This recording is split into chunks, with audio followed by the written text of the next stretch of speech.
Hi, it's Steve Hargadon. We are deep in day 2 of the Global STEMX Education Conference. We're so delighted to have you here and really thrilled to have Don Buckley here. Hi, Don. Hi. So Don's having a problem seeing the slides, so I'm going to be a slide advancer. It's highly collaborative here. Also highly collaborative have been our sponsors and supporters for this conference. We just really appreciate they're making this possible for you to be able to watch for free and have the recordings up forever. Thanks to all of them, especially to HB and to ISD. This is a chance to indicate where you're participating from. Look to the left of the map. You're looking for the star icon. Click on it twice, then click on the map. New Zealand, North America, Alaska, somewhere in the Pacific.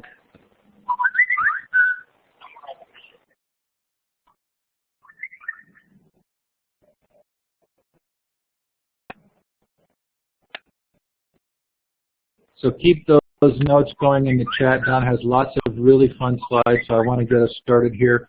So I'm going to turn the time over to Don, and Don, I'm just a slash stroke away.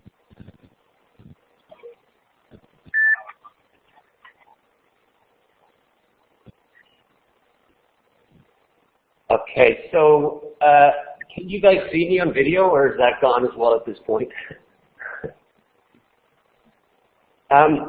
So Steve, should Don, we start with like maybe a minute? Yeah.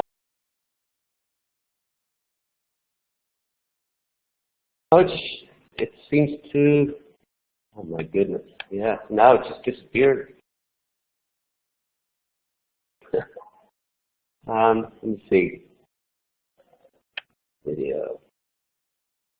Video services not responding. Your transmitting bus will be disabled until communications reestablished. Okay, so I guess we've lost video.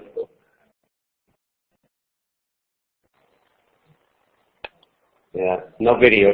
So Don, we are seeing you through video, and we are getting indicators that your bandwidth is low. So I think turn the video off, the webcam off, and I'm going to go ahead and play the first. I'm going to play the first 30 seconds of this YouTube video for you folks.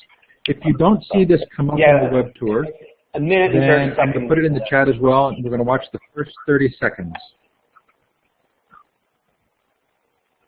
A minute 1 minute and 30 seconds. If you can. Yeah. Cheers, Steve.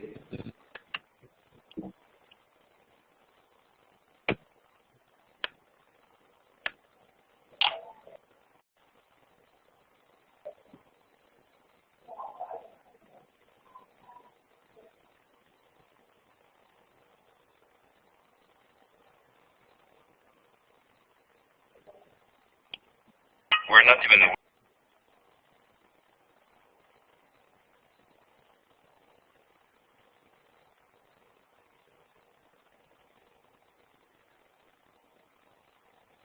Well, what we can do is the cell phone, and we think we just can use it for calling people or sending messages. Maybe it's just.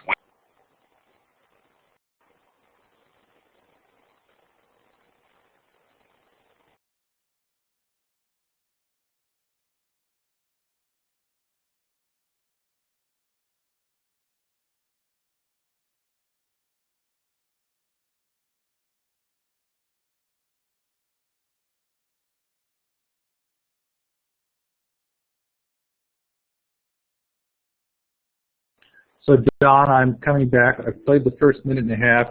We'll put it in the chat again. I've turned your microphone off because we could hear that video, but you can turn your mic back on now.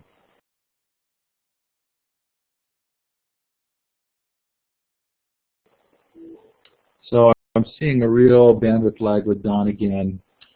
So Don, if you can hear me, just click the talk button again to turn your microphone back on.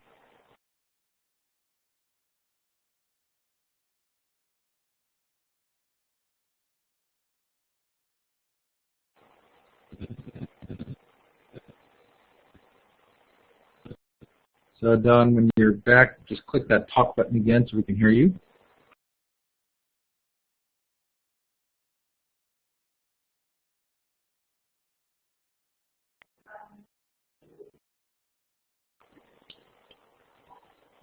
There you go.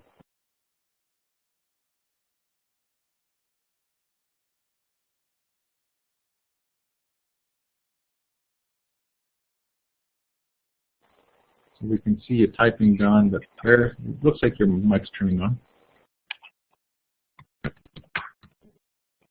Can you hear me, guys? Yes, you're back. Okay. We're ready. There is some lag. There's some kind of a bandwidth issue, and there is some kind of a lag. So thanks for being patient. Okay. I mean, I could switch over to another network again, Steve, or would you stick on this? Let's give it a try, and then if you need to, you can switch. Okay. All right. So,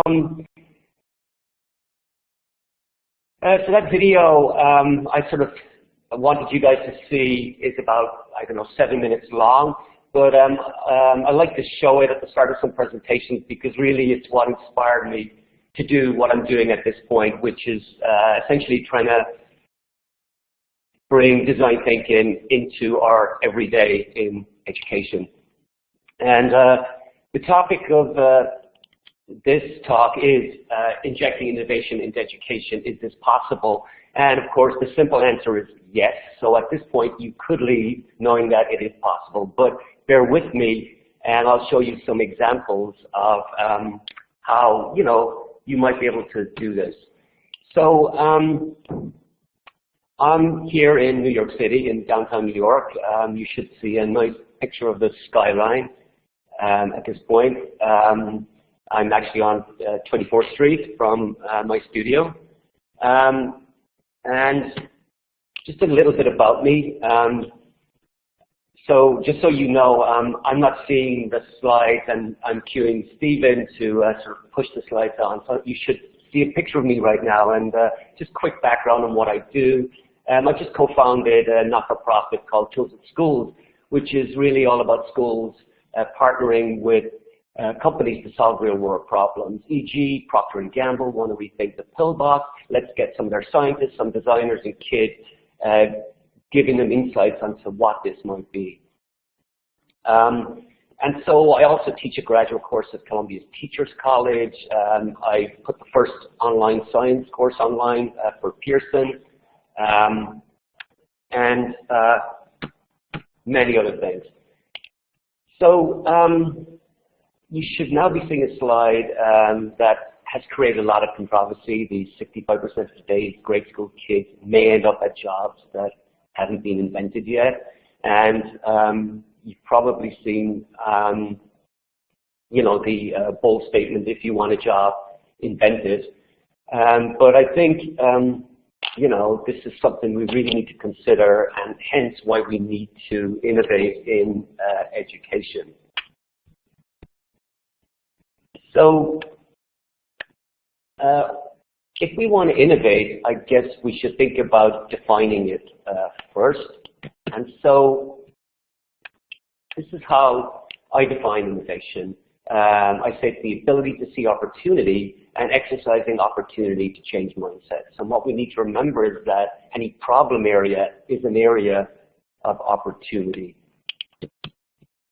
And also keep in mind that innovation is really about bringing the right and the left side of the brain together to create holistic solutions. And we've heard Dan Pink talk a lot about that. But the thing with innovation is that it all starts with blue sky. And blue sky is really important. In other words, I'm sure plenty of you have been in meetings where someone says, let me play devil's advocate.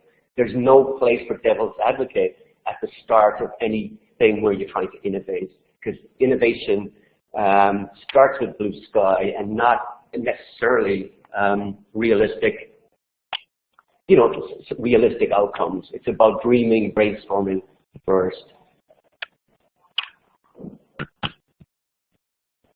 So if we think blue sky and then thinking the impossible, or that anything is impossible, is possible, I should say.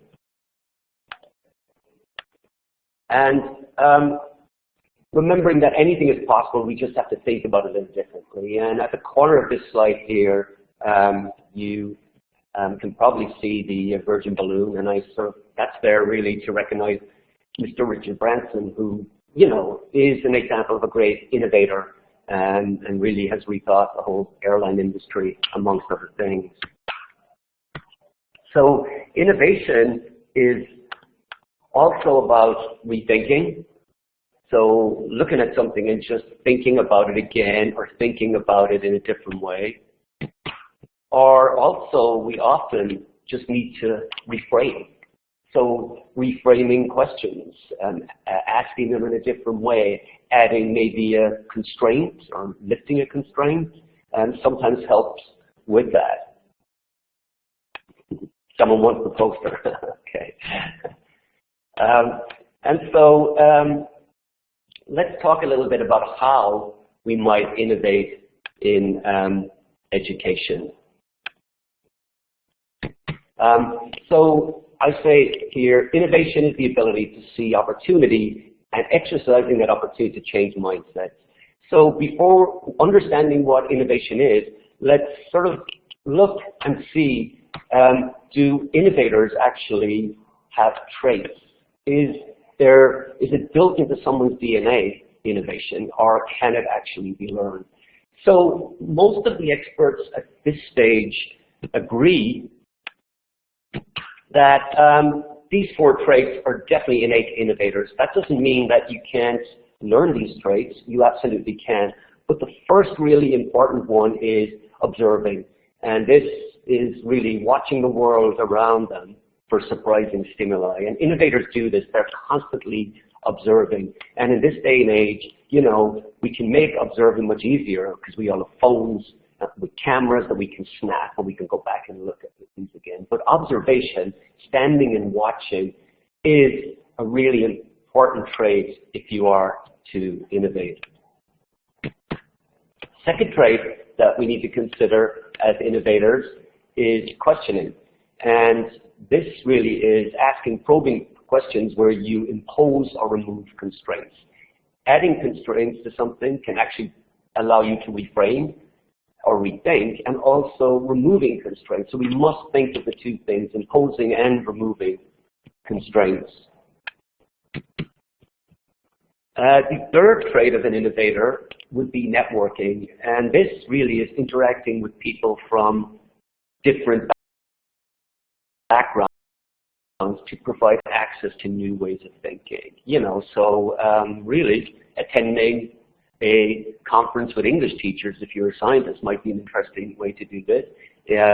If you're a scientist, maybe you should go to a Thursday night gallery opening. But networking really is important if you are to innovate. You're putting yourself outside your comfort zone and interacting with people from different backgrounds, and thus this often provides a new way of thinking.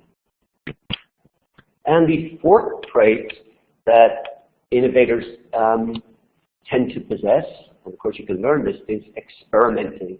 And I define this as consciously complicating their lives by trying new things or going to new places. You know, so scientists do this a lot as well. So these are sort of the traits of innovators, and keeping these in mind, let's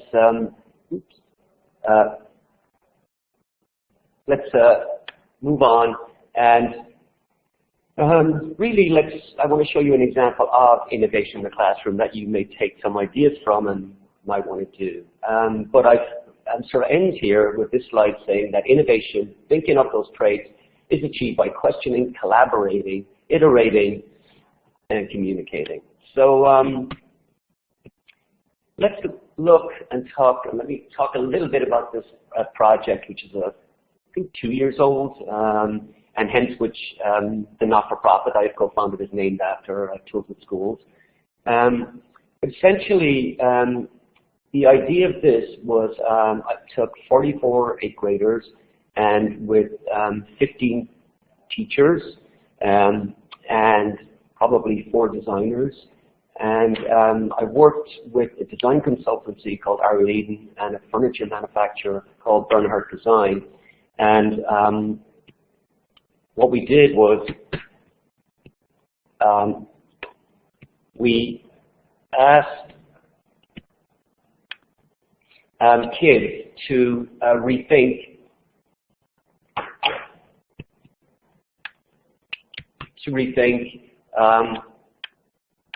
the desk, chair, and locker. I'm sorry for some of the stumbling here because I'm guiding the slides and giving Steve a cue to move on. But anyway, so pardon the lack of fluidity. Normally I am much more fluid. This was, as I said, 44 eighth graders, about 15 teachers, 4 or 5 designers, and a design consultancy, and a furniture manufacturer. And the charge of the kids was to rethink the desk, chair, and locker. It sort of happened over about a 6-month period, 6 months, yeah. And it was a lot of negotiation with teachers on giving up class time to do this. But essentially, the process of problem solving that's behind this, of course, is design thinking. And you should be, sorry, Steve, looking at a slide of the version of design thinking that we've worked out here at the Irrelevant Design Studio. And there's, you know, at this stage, some of you may know that design thinking has its roots in the Stanford D School, and there are many different sort of versions of it that are being used by different agencies and different schools.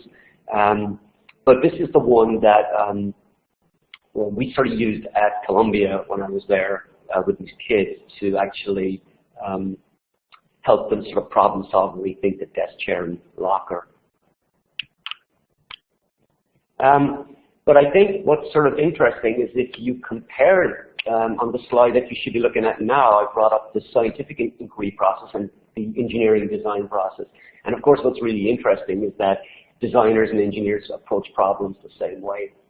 And of course, there is, you know, a slight, I guess you can compare it to the scientific process, but the difference with the engineering or the design process is that really it's very goal-oriented and brings people through many iterations and sort of coming up with multiple solutions. And I think that's really the crux of this, is that with complex problems or ambiguous problems, which is really what exists in the world today, we need to help kids understand that there is more than one solution to a lot of things.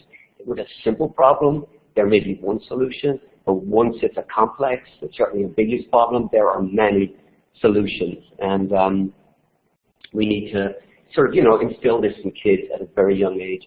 And I think what's, if any of you out there are familiar with the NGSS, the New Generation of Science Standards, you'll see there's a whole section in it on scientific and engineering principles, I think it's called, and that basically is the design thinking process. And it's great to see, you know, that that is here, and it hopefully we'll see it in a lot of schools. So, so the Tools of Schools project, how did that start? The first step of it, and you saw the first step in the design thinking process, which was behind it, is to really research, because the kids, you know, it wasn't that we were looking at a problem. I guess we were, because desk, chairs, and lockers can be a problem. But you know, the research stage is really the first stage where the kids went off and did their research, and we sort of broke that down into 2 areas. Area 1 was, well, look at the history of the desk, chair, and locker, and then look at the landscape. I should say to you at this point that we had the kids do this in groups of 3, and the idea of that was, of course, that they had to collaborate. And let's not mix up collaboration with cooperation. Something to keep in mind, because a lot of the time people think they're collaborating. They're not. They're cooperating. So first stage of this project was the research and big ideas. I say here, they did their homework. And what we had the kids do here was look at the history of this school furniture and how and why did it end up like this. And then go out and look at what was in the current landscape. They could do that initially by being on the internet, using that as a tool, but also going out to other schools and making observations. And interestingly, because these were 8th grade kids, they did this while they were looking to go to high school at other schools. So they were making their observations in the field, and also when they were making those observations, interviewing students in other schools as to, you know, what they thought about these desk chairs and lockers, so they could gain some sort of insight. So here you see like the first stage of the research process, which the kids, you know, online, first thing to do, and doing their research. Some more pictures of them here online doing their research. Other one here again, you see continuing research, online research. And yeah, this is an example of like how we built out these templates for them to sort of scaffold them through this whole process. And this is an example of that. This was sort of had question prompts on it, which would sort of help the kids scaffold them through the process. And this slide that you should see right now will show you sort of the 4 templates we use to scaffold through the whole project. But there's, you know, there's the research board there, which is the first one you see on my left, top left, and the sort of one beneath that, right underneath that. Oops, just lost my slide. Bear with me.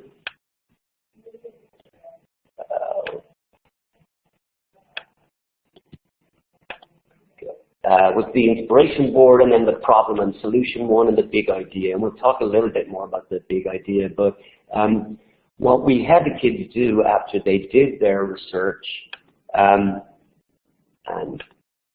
if we jump onto the next slide here, we'll actually see some of the inspiration boards. This is where they were getting some of their ideas from.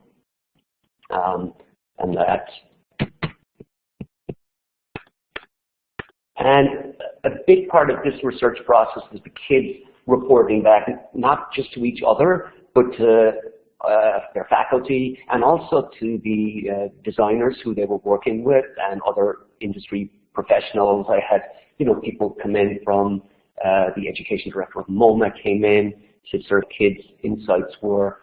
But the whole idea of this was getting them very comfortable with communicating to a public audience about their ideas.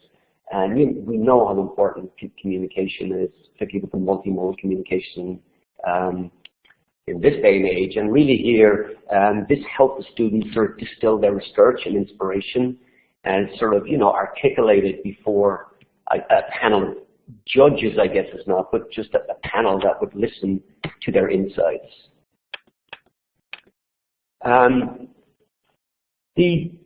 Distilling the information down into the big idea is sort of, I think, super important. And this slide here shows you, you know, the kids saying that their big idea is functionality meets creativity. And you'll see when they eventually develop prototypes that this functionality piece was really very, very big.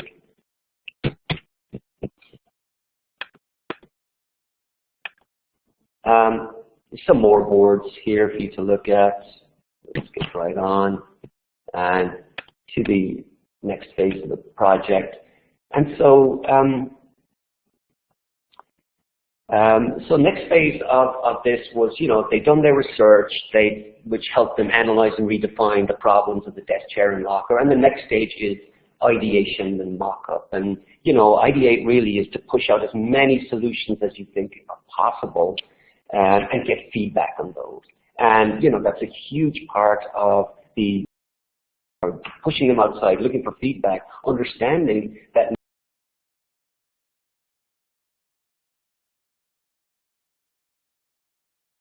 you know, the first idea you have may not be the best idea, so you might need to come up with hundreds of ideas, but getting them used to the fact that it's okay to fail and embracing failure. Going along with this sort of, I guess, lean startup mindset, the Silicon Valley mindset of let's push stuff out quickly, let's get feedback and improve on that. So that was the sort of next phase of the project. And that essentially started with time speed to play this video, which I think is about 3 minutes, 30 seconds. And let people get a look at that so they get a good idea of what we're talking about with ideation.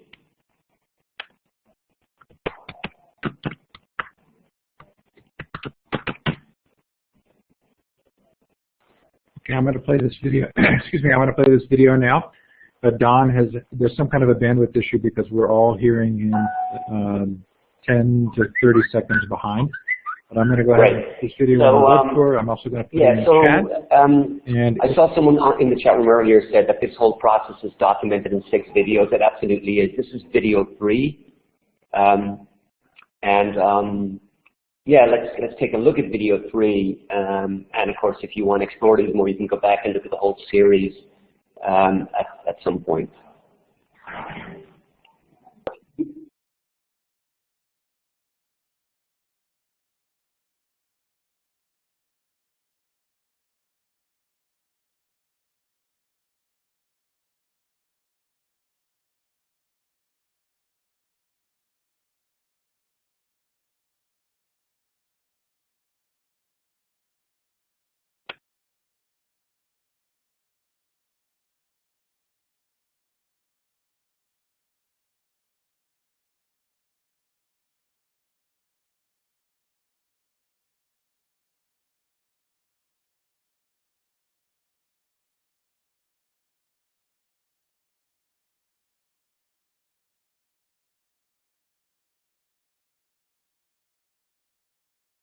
Don, I don't know if you brought us back to the main room, but we still had about 20 seconds left. If you want to finish watching that video, I'm going to put the link back in the chat, but we'll let Don move forward. And Don, it looked like you got kicked out and maybe have come back. I hope the bandwidth is getting better. Right. Can you hear me, Steve? Yep, we're at the ideation plus mock-up slide. Okay. All right. So let's jump to the next one. So you saw the kid there sort of bringing you through the, talking you through the ideation process, which I thought would be much more effective than me. But for the next few slides, sort of show this, and let's see, what do I have? So the first slide here, you see, is like, as you say, after they do their research, gain their insights, we sort of get them to get that into 2D. So visualize that. So the first stage, I guess, of the ideation in this case is 2D. And then the second stage would be to try and make that. So just using what are called low-res prototyping materials that are, you see here, cardboard, tape.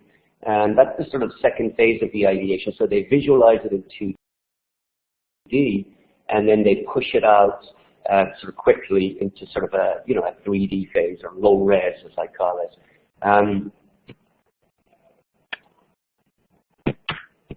The big question that I know a lot of you will probably ask me when I'm done, if we ever get through this technical stuff, is how do you, integrate this into other topic areas. This is just an example of how it relates to math, because to do this project, we had to negotiate time with the mathematicians, with the Spanish teachers, with the scientists, with the whatever. But, simply here you can build in the math of this was all about scaling and that. The science, there's tons of science in this. I mean, material science runs right through this. And someone I saw in the chat room mentioned how much marketing they were learning, which was the big communication piece, and that was absolutely right. And the other big part of this is that, you see here, one of the kids here on the side, like everything about this was presenting every part of this project, 2D, 3D. The kids had to present to audiences, each other school members, so they were building up these communication skills. Big time. And the slide you're looking at here is a really sort of interesting prototype because someone mentioned modularity, I think I showed you that idea. And you'll see when we built out these final prototypes, it was all about them being modular. They were customizable depending on what the desk or what content area would be got. Next slide here shows a very, very low-res prototype of a chair. And next one here, low-res prototype of a desk.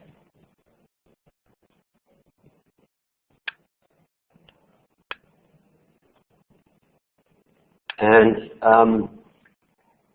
so after they had their prototypes, then the next stage of this really was the sort of 3D manufacturing. And this was the really sort of, you know, sort of heavy-duty bit that took mammoth organization. But I'm whizzing through a couple of slides here just to show you the sort of work that the kids did coupled with the work that the designers did. And I mean, what you should keep in mind here is that, you know, the work here that the kids were doing, because the kids weren't skilled designers, was being interpreted by designers. The designers would present back to the kids would say, no, it wasn't really that, it wasn't really this. And it was a back and forth process with the designers eventually, obviously, coming up with, you should see a slide right now of the sort of prototype desk that the kids gave insight to and that the designers came up with. And that's the modularity bit or the customization. You see, the kids' ideas here was that, oh, you know, to make a desk sort of, you know, useful, you should be able to customize it. And you can see here it's totally customized for art, chemistry, biology, or whatever content area that you might be, you know, whatever content area that you might be teaching.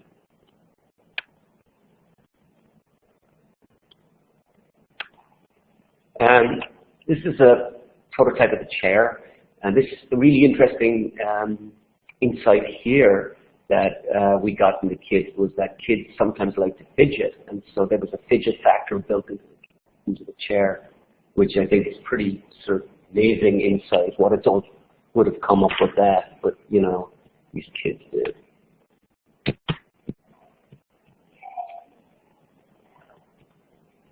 And here's our first look at the lockers. And interestingly, when we started out in this project and, you know, kids were given either the desk, chair, or locker, they didn't choose. We selected the groups, some of their teachers and I. And of course, no one wanted to do the locker. You know, everyone wanted to do the chair, which, you know, was really interesting because I guess the chair is just more interesting. But I think we got the best insights and the most amazing results from the lockers. Sort of one favorite of mine here is the holes in the lockers are all about lockers get smelly and that they need to be ventilated. And I mean, the big major insight is the lockers that one kid, I remember saying that the locker was their bedroom for the year, so they should be able to customize it and make it their own. So that was the idea of like the whiteboards inside and stuff like that, and so they could actually customize it. And I think the next shot, Steve, when we move to the next slide, yeah, it's another pretty awesome insight, which was that where you see the ball in the bin, that you can, that opening can be, you know, open and closed with your foot, kicked open and closed. So that's somewhere you could like throw your gym gear or just throw stuff in and kick it closed. And then it's ventilated again. And this is just a full view. I see someone's asking about color. We can talk about that. The color did play a big part in it. And the whole idea is that lockers are really boring. And that, like, why do they need to be in one color? And that's why you see this gradation here, which the designers came up with, that, you know, the locker can vary in color. Again, I guess is a more personalized thing. But the big thing really was that, like I said, 44 kids. So in the prototyping stage, like this went into high-res prototype, I guess you would call this, where the furniture factory, Bernhardt Design, we took 5 kids down to North Carolina from New York, and they actually, you can see them here, helped work on this furniture for a day. This was a mammoth task. We could only bring 5 down. I couldn't bring 44 kids the budget for that would have been huge. But they got into the factory to actually see and help this furniture being prototyped. And this was, you know, I mean, I don't know how realistic this is to do every time. I think it's possible. But this was a huge, big part of it where they actually went down and, you know, could see the furniture being made and help make it. Here's another slide of them cutting out fabric.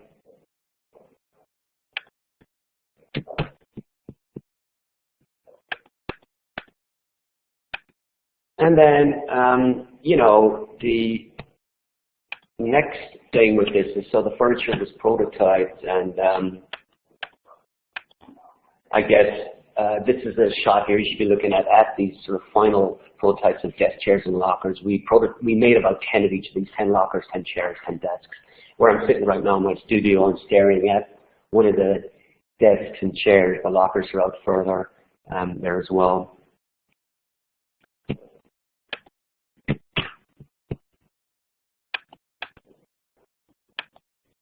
And here's some more details of this desk.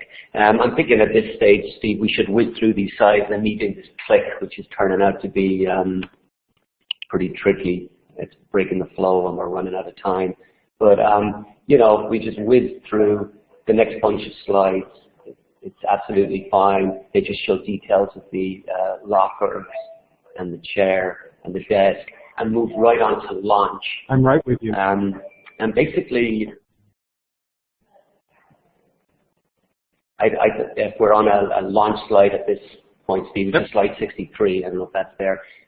What we did was we were able to, the furniture manufacturer was able to secure a place at the ICFF. The ICFF is the International Contemporary Furniture Fair, which happens yearly at the Javits Centre. Furniture is displayed from all over the world, and Bernhardt Design had the kids have their own booth here where we spent the weekend down there, and the kids sort of talked through their designs and why they were the way they were to the press. The other big, we're on the next slide here, Steve, was that the kids' furniture also went on display at MAD, which is the Museum of Art and Design, for about a month, where a whole other sort of population could see it, because the ICFF is really industry professionals. And then we were able to secure a place at the Museum of Art and Design, and we jump to the next slide. And that was because really it got such a lot of coverage, press coverages, you know, from the traditional New York Times to the very cool Fast Company to the super cool Nowness. If you've never heard of Nowness, go look at that.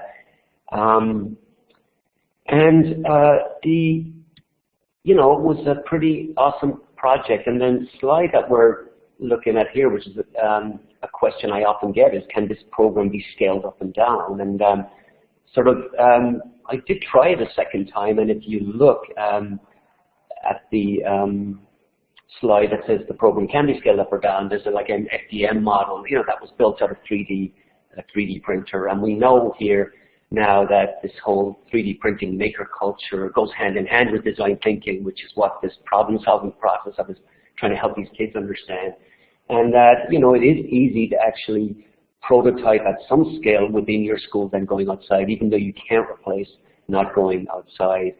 Other projects that I've done that you can see on the Tools at School site, we jump to the next slide, was the future of the cell phone. And that was actually the one that we started with, which I'll explain to you now maybe, which if I catch your mind back, there were three really interesting nuggets in that. And one was a kid talking about Siri, I guess. One was talking about the dual-side camera. And the third thing was the kid talking about chocolate milk, I think was really pushing here at app culture. And so what I'll reveal to you right now is that that video is over 5 years old. So that predates the dual cell phone on the camera. And going back to that, that's what inspired me, was these insights that kids have. And that's a big part of the design thinking process, which is human-centered, which is, you know, interview people and observe, and by listening to their insights, see how you can solve problems. The next slide is another project we've done with Puma, where we had kids build their own sneakers Next slide, there it is again. And really finally, the most boring slide in my deck, purely text, which is I put up here and you can read what did we sort of learn from this Tools at Schools, which was the big desk chair and furniture, was that the competitive atmosphere was sort of really important. Kids liked the fact that, it was always this thing, will my design be chosen? So that sort of challenge piece was very important to the kids. Diversifying the topics and the prototyping piece, being able to push stuff out there and getting feedback was really important. Of course, which, is hard to replicate, is the realization, actually having these prototypes built in a factory for real, scaling them up from a 3D printer is a whole other thing, and that brings, huge rewards for the kids. They were just blown away seeing these final prototypes. And I think the big thing here is about bringing the outside in, which is, I think is super important. It's not about that education should be stuck within the four walls of the school, but you should be bringing in experts to work with teachers to sort of contextualize the learning of kids. And so these kids had relationships with these designers and people that were making the furniture. It was really interesting to see this. And so that sort of concludes, I guess. And I think we might have like 10 minutes left for questions. I apologize for all these technical difficulties. I'm absolutely exhausted after clicking these slides and running it through, but I hope you guys enjoy this. And if you want to see more, you can look at the Tools at School website. I just launched a new site yesterday that you can look at. But I'm open and ready for questions. So Don, it actually was a lot smoother probably from our end than it felt like it was to you. Now, you and I were both quite busy. Both quite busy, but I think we kept up pretty well with the slides and we saw what you wanted us to see. Okay. So if you have a question for Don, feel free to put it in the chat. I know, Jim, you had one or two that passed by, but I was too busy trying to stay synchronized to actually capture them.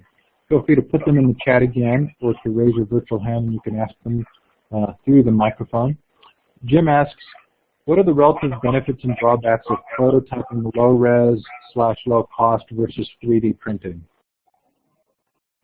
What are the relative benefits and drawbacks of prototyping low-res?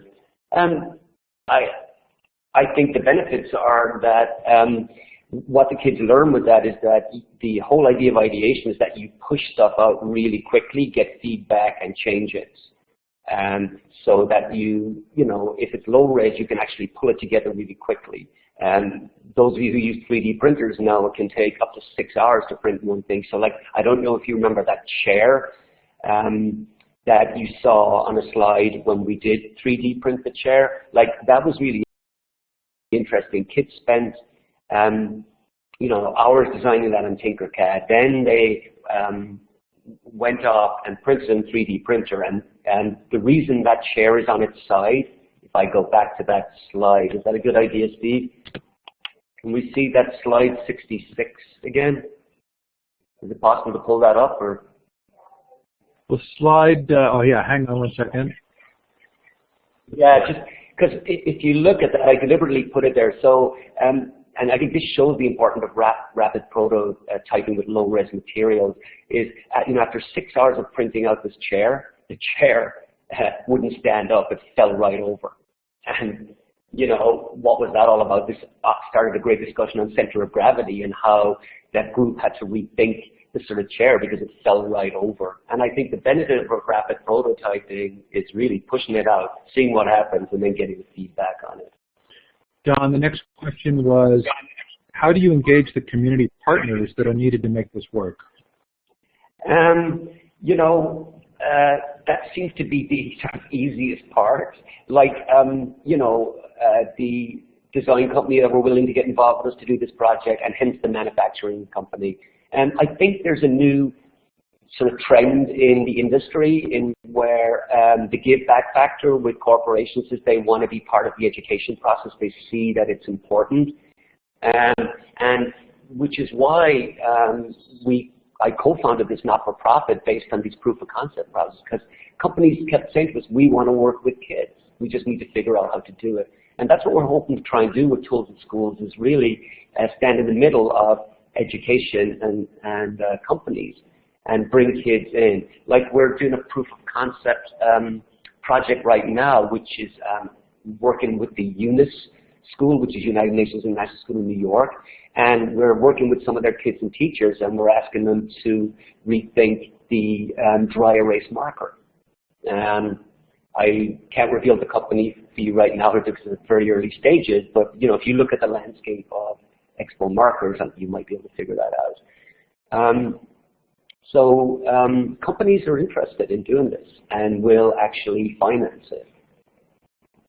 Don, what was your greatest challenge, Mr. D wants to know, the first time you did this, and how did you solve or deal with it? The greatest challenge is getting teachers to give up their time to do a project like this. And I call that being content precious. I can say that because I'm also a teacher and I still teach. And I feel the big thing is that teachers are afraid that they won't cover content. And we've got to lose that, because it's not about the content, you know, it's about the process. And that's huge, to negotiate with teachers to give this up. The reason that UNIS project is running so smoothly right now is because they're teaching a class called Design Using Problem Solving. So this teacher is happy for designers to come in and work with the kids on this, the future of the dry erase pen. But like, how do you convince a social studies teacher to give up time to be part of this? How do you convince a Spanish teacher to give up time and be part of that project? You know, I needed to show them the tie-ins. It's often easy with science and math here. How do we do it with Spanish?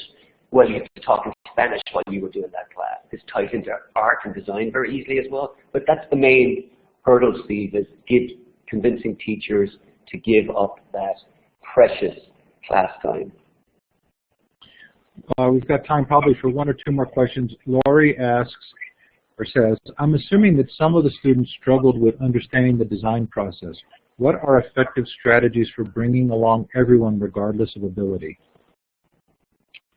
You know, I think the struggles I didn't see, because this was all done with groups work, and I think it was about the kids helping each other to solve problems. They would pull each other along, and just like in all group work, some do more than another.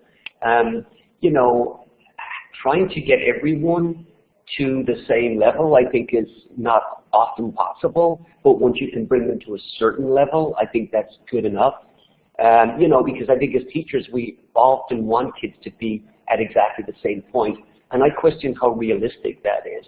So I feel if you look at the kids presenting and talking about their product, that says everything about their understanding of design. And looking through those videos, you'll see that. And to me, that was the assessment piece on how we could actually measure the success of their learning.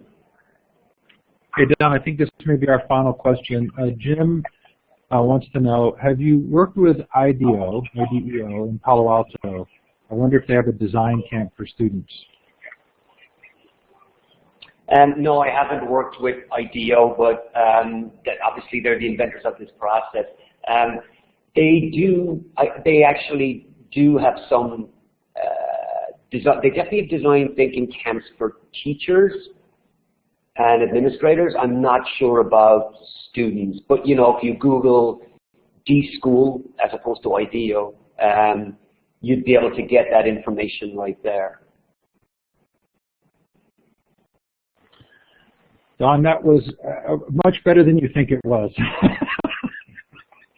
I don't believe you. I have to see the recording.